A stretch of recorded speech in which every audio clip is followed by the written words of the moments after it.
Okay, fellas, Mali, Burkina Faso, and Niger will introduce a brand new passport. What's up, everybody? I hope you're doing good. It's a beautiful day. Thank you very much for stopping by. You are very much appreciated. Okay, so today we're going to talk about Mali, Burkina Faso, and Niger. But before we start, fellas, YouTube has told us many of you watch videos, but you're not subscribed. Why are you not subscribed? Like, don't you like me? I mean, I'm a cool guy, you know. I'm a good man. I got style. I'm friendly. You know, I bring you news and stuff. I tell you all the stuff that's happening in South Africa when there's xenophobia. South Africa hate it when you say xenophobia in South Africa. They hate that. In Nigeria, when they think they're better than everybody else, Nigerians hate it when you talk about Nigeria. I'm just kidding, fellas. I'm gonna bring you the news about we talk about everything. We talk about Kenya, Zambia, Uganda, Tanzania, everywhere. We should talk about Caribbean, the United States of America, the UK. We're the same people, and there's no way we can come together if we don't talk about things that are not working. We need to speak about things that are bothering. And I don't care whether you like it or not. We are here to bring all Africans and black people together. If you don't like it, then sorry, find another city or find another town or leave your country because we don't need you, but we're going to force you into this movement. So if this is your first time, you don't know who I am. I don't know who you are. My name is Zack. But if you watch this till the end, we're certainly going to like each other. Okay. So today we're talking about Mali, Burkina Faso, and Niger. Here is a map. We're going to go to school, okay? We're all going to go to school. It's fine. I know some of you are very intelligent. Some of us are not so intelligent. So we need to help each other on understanding. Sometimes it's just ignorance, okay? So here's the map of Africa. And here's Mali. Here's Burkina Faso. And here's Niger. As you can see, these are West African countries that are enclaved into the continent. They have decided to start a unified biometric passport for themselves. Now, this passport is going to allow them free movement and many other things. Dans les jours qui suivent, il sera mis en circulation un nouveau passeport biométrique de l'AES dans le but d'harmoniser les documents de voyage dans notre espace commun et de faciliter la mobilité de nos citoyens à travers le monde.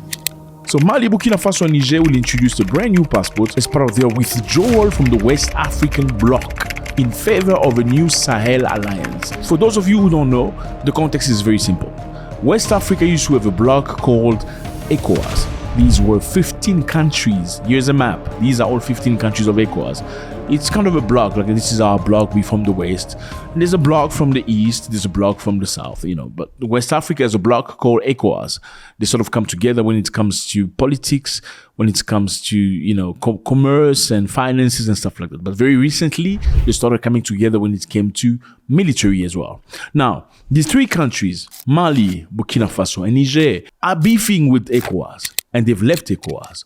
Why are they beefing with ECOWAS? Because Mali, Burkina Faso, and Niger have one thing in common. They were all colonized by France.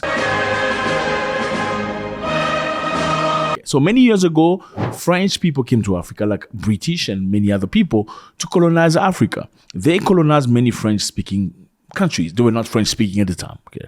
They spoke African languages, but they came and beat them up like, fuck, you're going to speak French, you little indigenous. Speak French. That's how today most of them speak French. Some of them can't even speak their own languages, like their father's language. They don't know. And in some countries, in French-speaking African countries, when you speak your mother's tongue, they look at you like you're stupid. Like, don't you know how to speak French? You know what I mean? Like, it's embarrassing. It's absolutely, it's insane. These people have done a tremendous job of destruction.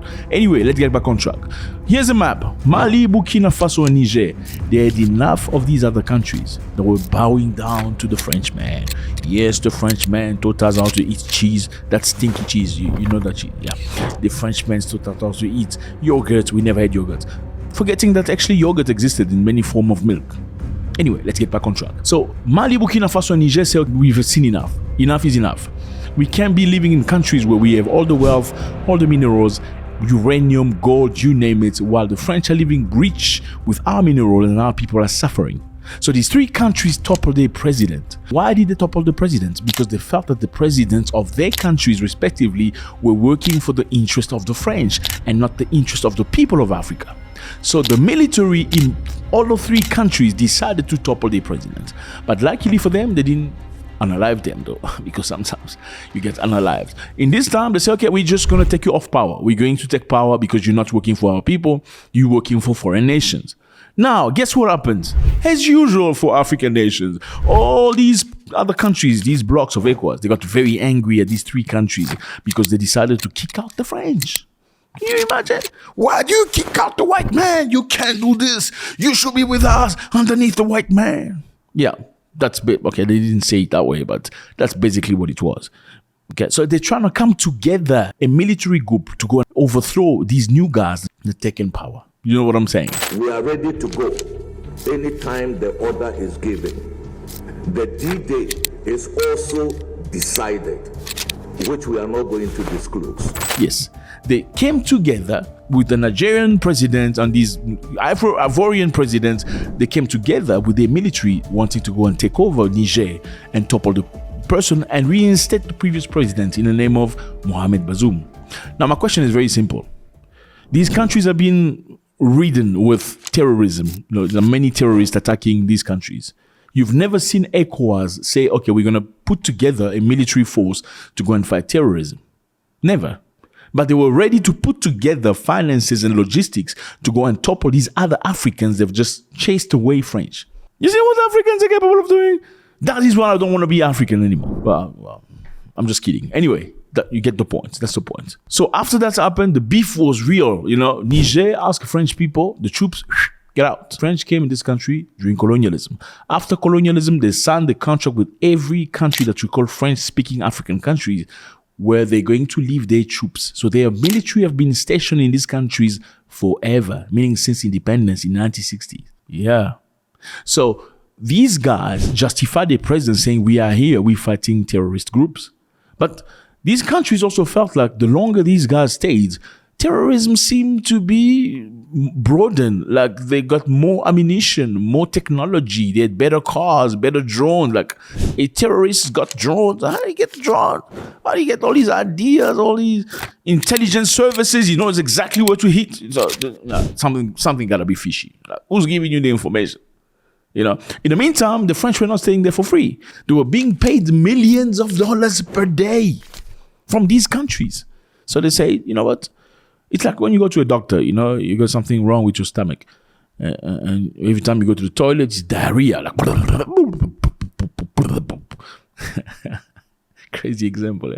Anyway, I don't know where I come up with all these ideas. Anyway, you go to the doctor, go to the first doctor give you something. You take that thing, it's not working. Okay, 3 days you still when the neighbors are in the bed, they can hear you. It's crazy, right? What do? Do you still continue the treatment from the doctor, or you go find another doctor? Exactly, you go find another doctor. That's exactly what Mali, Burkina Faso, and Niger did. They found another doctor. Who's the other doctor? Russia! Yes. So these countries are now associated with Russia. And French are furious about this. In the meantime, ECOWAS, these other countries that you can see on the map, including Nigeria, they hate these countries. Now, ECOWAS people have about 400 million people. I'm talking about civilians that can walk into different countries. They don't need visas and passports to get into different countries. All these 15 countries allow people to circulate. They can go see each other. You can go impregnate a woman in another country and come back and run away. No, I'm not upset. Don't do that. Okay, you can go to another country and do commerce, do business. No problem. But these three countries, Mali, Burkina Faso, and Niger, have decided to pull out because they feel like ECOWAS are traitors. They feel like when they had issues with the French, ECOWAS gave platform to the French to express themselves. They feel like, if you're supposed to be my brother, and that guy, the Frenchman, is my enemy, because he is. He's taken away my finances, my reach, my everything. If he's my enemy, and you are his friend, it means you're my enemy too. Because the bottom line is, these countries, as you can see on the map, are bordered by the sea. Now, neither Niger, Burkina Faso, or Mali is bordered by the sea. All these three countries are enclaved country in the continent. They have no border by the sea. Now, why is the sea important? The sea is important for commerce, for business, for exchange, for import, for export. Let me explain.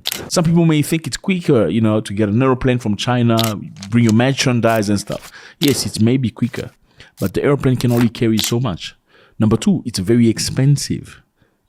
But with the sea, you can carry a much load as much as you like. And it's very calm and it takes longer, but very efficient. Now, these three countries have to negotiate with these other countries in order to export and import this stuff. Now, guess what these countries did to them? They blocked them entry from the sea. Imagine. So by doing that, they disabled the food, they disabled people's ability to get medication, they disabled people's ability to get communication, funding, they blocked their banks and stuff like that. These are African countries doing to other African countries that are trying to be free. Yeah. So, you know how it goes. When people push you away for too long, what do? You find ways by yourself. And that's exactly what these three countries did. They came together as a group. Now they're forming a confederation. Initially, when Tinubu and his friends said, let's go attack Niger and topple that guy who just toppled our friend and put our friend back in power. So these three countries have now come officially. They say we are announcing our biometric passport. So the usual passport is an ECOWAS passport, which allows Nigerians, Ivorians, and all these other people to go into each other's country and make babies and run away. No, I'm just kidding. No, you get the context. But now they've removed ECOWAS of their passport. Okay, now they're going to be their own alliance, the alliance of Sahel. And these people have proven it. So they've announced it officially. In the coming days, the new passport of the Alliance of Sahel States will be put into circulation with the aim of harmonizing travel documents in their common areas of facilitating the mobility of the citizens throughout the world. That's what the junta leader Assimi Goïta said. And Goïta also said that they were planning to launch a shared information channel. I don't know what he means by that. A shared information channel in order to promote an harmonious dissemination of information in their three states. So they're coming together in a good way to have a channel where they will conduct their own publication or whatever in the most synchronized way possible. Let me know how you feel about this. Are these people right to detach? I think there's a book that says if your finger sends you to sin, you need to chop it. Like, I don't know if I'll do that. It's going to be very sore though, but if it's somebody else's finger, there's no doubt you're chopping it. Okay. If your neighbor doesn't want to roll with you, it shows you that he's cool with your enemy. What do you do with him? If it's your brother, would your brother be cool with your enemy? Somebody that... Let me tell you before we finish. Guess what? The French, who have just been kicked out of Niger, Burkina Faso and Mali, are back. They are back in Côte d'Ivoire. How are they back? They've just brought in a warship parked in Côte d'Ivoire. Yes, a warship has just come from France with military and soldiers and stuff in Côte d'Ivoire. Now, these three countries, Mali, Burkina Faso and Niger, do not trust Côte d'Ivoire because they feel like that president is a sellout. He's a son of a French. They feel like he's a puppet. He was chosen by the French, established there. The French protect him. The French look after him, provided he looks after the French's benefits in Africa. It's Côte d'Ivoire and Benin and some other countries. They don't like them. Now, Côte d'Ivoire has just brought in the French. Now, imagine, whoever this black man that you're supposed to be your brother has kicked out the French. Now, you bring them back in a big door. Okay, come back with your warship. Guess what? From the warship in Côte d'Ivoire, French can hit these countries with missiles if they wanted to. Are they right to separate from these other Africans? Should we trust all these West Africans? No, I'm just kidding. It has nothing to do with West Africans. These are politics. God bless.